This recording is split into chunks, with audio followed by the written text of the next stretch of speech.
Okay ವಿದ್ಯಾರ್ಥಿಗಳಿಗೆ ತಮಗೆಲ್ಲರಿಗೂ ಸ್ವಾಗತ. ಈ ಒಂದು ವಿಡಿಯೋದಲ್ಲಿ ನಾವು 10ನೇ ತರಗತಿಯ ವೃತ್ತಗಳಿಗೆ ಸಂಬಂಧಿಸಿದ ವಿಸ್ತೀರ್ಣಗಳು ಅಂದರೆ ಏರಿಯಾಸ್ ರಿಲೇಟೆಡ್ ಟು ಸರ್ಕಲ್ ಎಂಬ ಪಾಠದ ಬಗ್ಗೆ ತಿಳಿದುಕೊಳ್ಳೋಣ.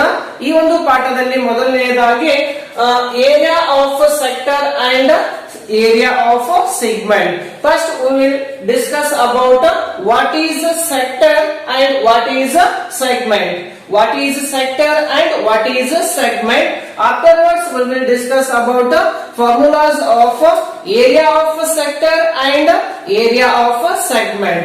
Now ಮೊದಲನೇದಾಗಿ ನಾವಿಲ್ಲಿ ತ್ರಿಜ್ಯಾಂತರ ಖಂಡ ಮತ್ತು ವೃತ್ತಖಂಡದ ವಿಸ್ತೀರ್ಣದ ಬಗ್ಗೆ ತಿಳಿದುಕೊಳ್ಳೋಣ. ಅಂದರೆ ತ್ರಿಜ್ಯಾಂತರ ಖಂಡ ಎಂದರೇನು ಮತ್ತು ವೃತ್ತಖಂಡ ಎಂದರೇನು ಅಂತ ತಿಳಿದುಕೊಳ್ಳೋಣ. ಅದಾದ ನಂತರ ನಾವು ತ್ರಿಜ್ಯಾಂತರ ಖಂಡದ ವಿಸ್ತೀರ್ಣದ ಸೂತ್ರ ಮತ್ತು ವೃತ್ತಖಂಡದ ವಿಸ್ತೀರ್ಣದ ಸೂತ್ರವನ್ನ ತಿಳಿದುಕೊಳ್ಳೋಣ. ಈಗ ಮೊದಲನೇದು area of a sector. Do you know that what is area of a sector? Area of a sector means a circle. Here there is a circle which is enclosed by.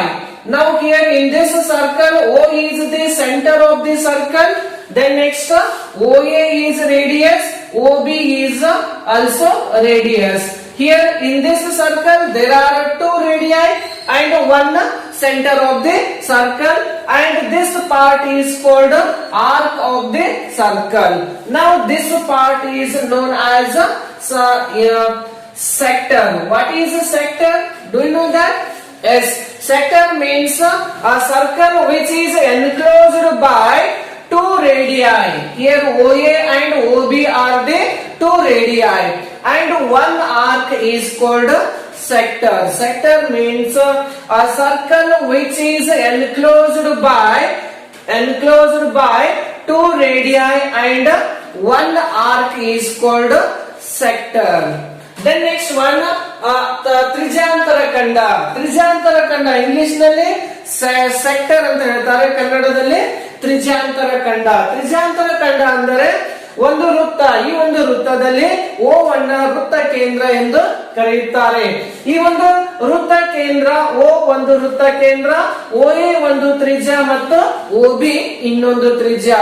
ಮತ್ತು ಈ ಒಂದು AB ಅನ್ನ ಈ ಒಂದು AXB, ಈ AXB ಅನ್ನ ನಾವು ಏನಂತ ಕರಿತೇವೆ ಹೇಳ್ರಿ? ಕಂಸ. ಹಾಗಾದರೆ ತ್ರಿಜ್ಯಾಂತರ ಖಂಡ ಅಂದರೇನು? ತ್ರಿಜ್ಯಾಂತರ ಖಂಡವೆಂದರೆ ಒಂದು ವೃತ್ತದಲ್ಲಿನ ಎರಡು ತ್ರಿಜ್ಯಗಳು ಮತ್ತು ಅದರ ಅನುರೂಪ ಕಂಸದಿಂದ ಆವೃತವಾದಂತಹ ಒಂದು ಭಾಗವನ್ನ ತ್ರಿಜ್ಯಾಂತರ ಖಂಡ ಎನ್ನುತ್ತಾರೆ. ತ್ರಿಜ್ಯಾಂತರ ಖಂಡ ಅಂದ್ರೇನು? ಒಂದು ವೃತ್ತದಲ್ಲಿನ ಎರಡು ತ್ರಿಜ್ಯಗಳು ಮತ್ತು ಅದರ ಅನುರೂಪ ಕಂಸದಿಂದ ಆವೃತವಾದಂತಹ ಒಂದು ಭಾಗವನ್ನ ನಾವಿಲ್ಲಿ ತ್ರಿಜ್ಯಾಂತರ ಖಂಡ ಎನ್ನುತ್ತೇವೆ. ಈಗ ನಾವಿಲ್ಲಿ ಏನ್ ಕಲಿತೀವಿ? What is area of a sector. Then next one is ಮತ್ತೆ ಇನ್ನೊಂದು ಯಾವ್ದು ಹೇಳ್ರಿ? ತ್ರಿಜ್ಯಾಂತರ ಖಂಡ ಎಂದರೇನು ಅಂತ. ನೆಕ್ಸ್ಟ್ ಇದಾದ ಮೇಲೆ ನೆಕ್ಸ್ಟ್ ಬರೋದು ಯಾವ್ದು ಹೇಳ್ರಿ? Segment. What is a segment? Do you know that? Yes, it is also having the circle. A circle in which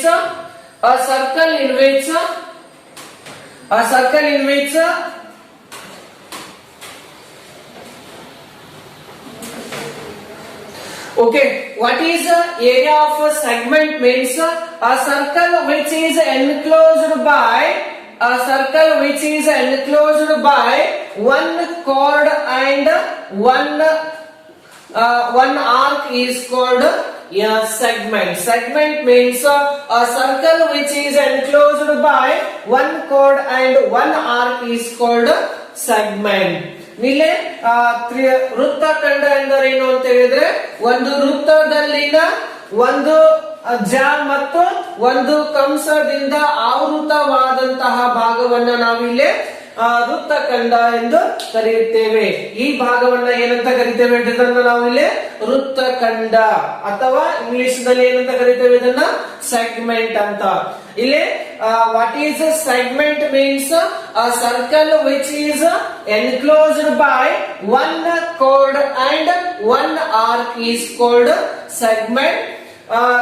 ವೃತ್ತಖಂಡ ಎಂದರೆ ಒಂದು ವೃತ್ತದಲ್ಲಿನ ಒಂದು ಜ ಮತ್ತು ಒಂದು ಅದರ ಅನುರೂಪ ಕಂಸದಿಂದ ಆವೃತವಾದಂತಹ ಒಂದು ಭಾಗವನ್ನ ಏನಂತ ಕರಿತೇವೆ ಇಲ್ಲಿ ನಾವು ವೃತ್ತಖಂಡ ಎಂದು ಕರೆಯುತ್ತೇವೆ. ಈಗ ನಂತರ ನಾವು ಇಲ್ಲಿ ಯಾವುದು ತ್ರಿಜ್ಯಾಂತರ ಖಂಡ ಮತ್ತು ವೃತ್ತಖಂಡದ ವಿಸ್ತೀರ್ಣದ ಸೂತ್ರಗಳ ಬಗ್ಗೆ ತಿಳಿದುಕೊಳ್ಳೋಣ. Next one is area of a sector. Next we will discuss about the formula of area of a sector.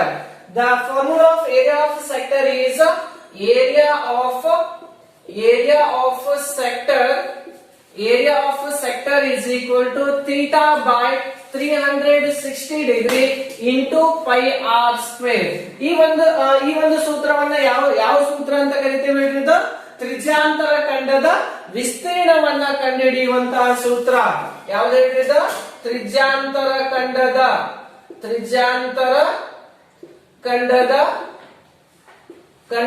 ವಿಸ್ತೀರ್ಣ. ತ್ರಿಜ್ಯಾಂತರ ಖಂಡದ ವಿಸ್ತೀರ್ಣವನ್ನ ಕಂಡುಹಿಡಿಯುವ ಸೂತ್ರ ಯಾವುದು ಅಂತ ಹೇಳಿದ್ರೆ theta by 360 degree into pi r square ಅಂತ ಹೇಳ್ತೇವೆ.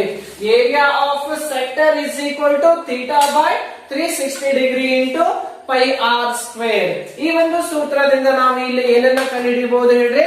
ತ್ರಿಜ್ಯಾಂತರ ಖಂಡದ ವಿಸ್ತೀರ್ಣವನ್ನ ಕಂಡುಹಿಡಿಯಬಹುದು. ಈ ಒಂದು ಸೂತ್ರದಲ್ಲಿ ಪೈದ ಬೆಲೆ ಎಷ್ಟು ಹೇಳ್ರಿ? ಪೈ ಇಸ್ ಈಕ್ವಲ್ ಟು 22/7 22/7 ಅಥವಾ ಇದನ್ನ 3.14 ಅಂತ ಕೊಟ್ಟಿರುತ್ತಾರೆ. ನೆಕ್ಸ್ಟ್ ಆರ್ ಅಂತ ಹೇಳಿದ್ರೆ radius. R means it is a radius. ಇದನ್ನ ನಾವು ಕನ್ನಡದಲ್ಲಿ ತ್ರಿಜ್ಯ ಅಂತ ಕರೀತೇವೆ. ಆರ್ ಅಂದ್ರೆ ಏನಿದ? ತ್ರಿಜ್ಯ. ನಂತರ ಥೀಟಾ. ಇದು theta means it is a given angle. ಕೊಟ್ಟಿರುವಂತಹ ಒಂದು ಕೋನದ ಅಳತೆಯನ್ನು ನಾವೇನಂತ ಕರೀತೇವೆ ಇಲ್ಲಿ? theta. Theta means it is a given angle. The next one is area of a segment. Area of a segment is equal to theta by 360 degree into pi r square minus area of a sector. ಅಂತ ಹೇಳಿದ್ರೆ ಇಲ್ಲಿ ವೃತ್ತಖಂಡದ ವಿಸ್ತೀರ್ಣ is equal to theta by 360 degree pi r square minus ಅದರಲ್ಲಿ ನಾವು ಯಾವುದನ್ನ ಕಳಿಬೇಕು ಅಂತ ಹೇಳಿದ್ರೆ ತ್ರಿಭುಜದ ವಿಸ್ತೀರ್ಣವನ್ನ ಕಳೆದಾಗ ನಮಗೆ ಇಲ್ಲಿ ವೃತ್ತಖಂಡದ ವಿಸ್ತೀರ್ಣವು ದೊರೆಯುತ್ತದೆ. Listen here we have to find the area of a segment. Area of a segment is equal to theta by 360 degree into pi r square minus in that we have to subtract the area of a triangle. Listen here, there is a circle. O is the center of the circle.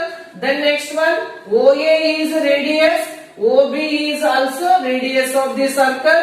Then AB becomes the chord of the circle. AB is a chord of the circle. Now this part is known as a segment. This whole part is in the shape of a sector. In this sector, we have to subtract this area of triangle AOB. Then we are getting the area of segment. Listen here, there is a sector. In this sector, if you join this A and B, then this part will becomes the segment of the circle.